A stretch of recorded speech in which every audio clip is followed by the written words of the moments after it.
Souris-moi un peu. Certains, il faut des crics pour qu'ils sourient. Heureux.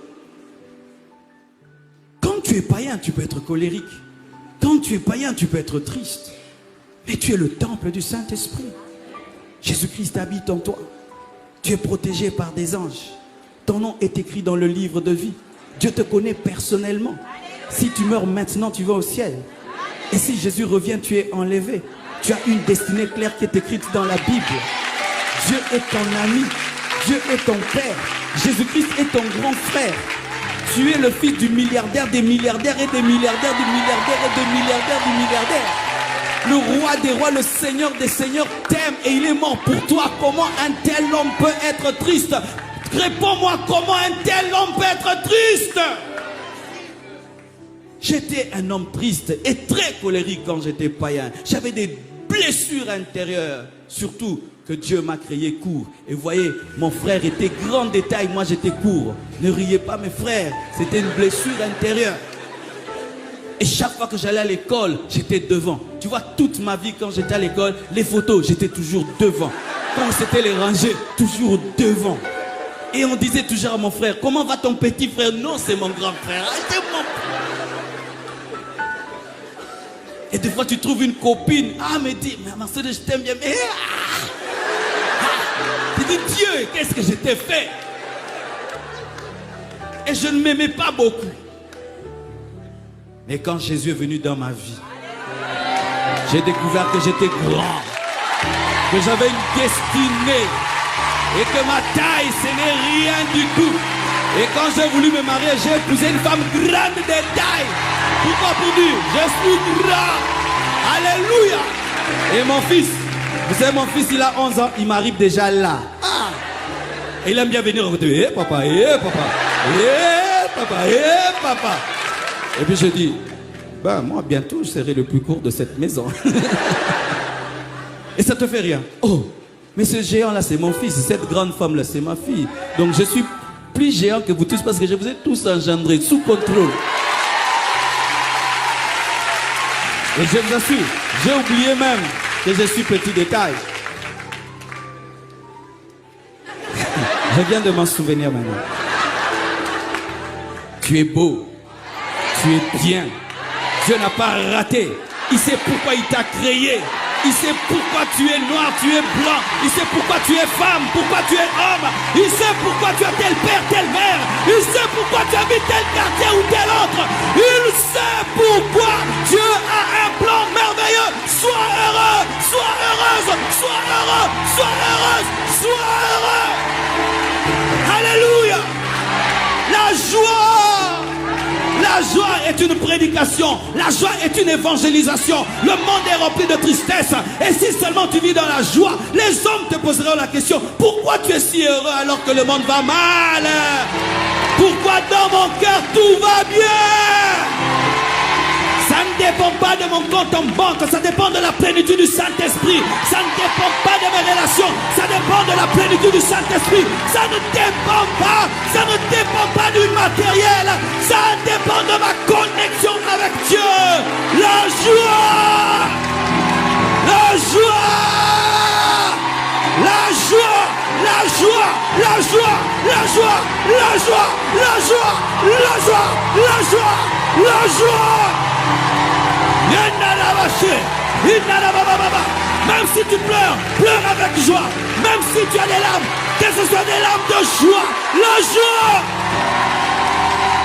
Même si papa est mort, j'ai la joie parce que Jésus-Christ est dans ma vie. Même si maman est morte, j'ai la joie parce que Jésus est dans ma vie. Même si mon mari est parti, ma femme est partie, j'ai la joie parce que Jésus vit dans ma vie.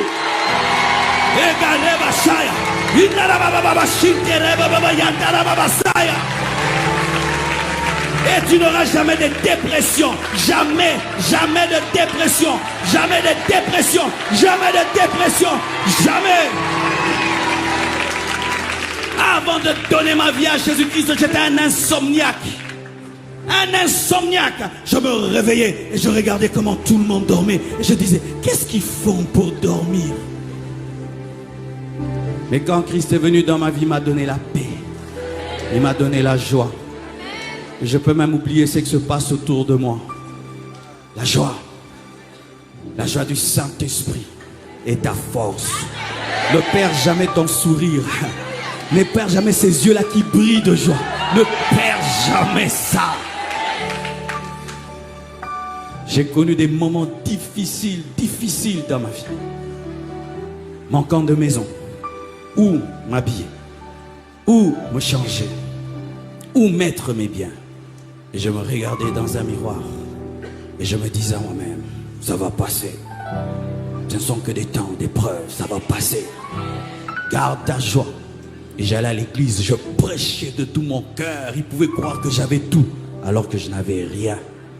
Et un jour, ce qui était dedans a transformé ce qui était à l'extérieur. Car il y a un temps où tu t'appelles Abraham et tu n'as pas d'enfant, jusqu'à ce que ton nom puisse influencer ton atmosphère. Garde la joie même s'il y a des contradictions autour de toi. Garde la joie même si tout se passe à l'envers. Garde la joie même si tu vis des choses qui contredisent ta foi. La joie. Pourquoi tu souris? Dieu vit dans mon cœur. Pourquoi tu souris? Je suis le temple de Dieu. Pourquoi tu souris? Le maître du monde entier me connaît personnellement. Je ne sais pas quelle autorité de ce monde tu apprécies. Et imagine que cette autorité-là t'appelle. Hé, comment Kabangé? Est-ce que tu vas bien? Rien que là, waouh! Tu sais, c'est lui qui m'a appelé. Mais chaque matin, le Saint-Esprit te réveille. Est-ce que ça va? Est-ce que ça va? Ça va? Mais je me sens faible. Ok, prie. Oh, fortifie-moi, fortifie-moi. Oh, présence. Ça t'arrive de sourire dans ta chambre tout seul? Ça t'est jamais arrivé? Tu es déphasé, déphasé. Un chrétien atteint le niveau où seul dans sa chambre, rempli de l'esprit, il rit.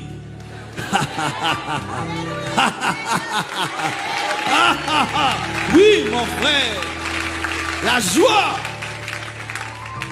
Imagine, tu habites une avenue, tu es païen, et tu vois des chrétiens qui vont à l'église tristes.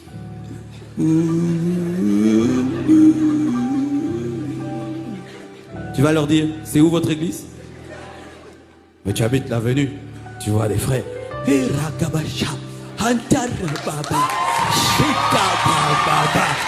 me dis, alléluia, loué soit l'Éternel et je suis délivré de tous mes ennemis. La joie du Seigneur est ma force. Il va te dire, frère, pourquoi es-tu si heureux? Mais tu marches à pied, tu n'as rien. Non, je ne viens pas de cela. De quoi? Assis-toi, je vais t'expliquer.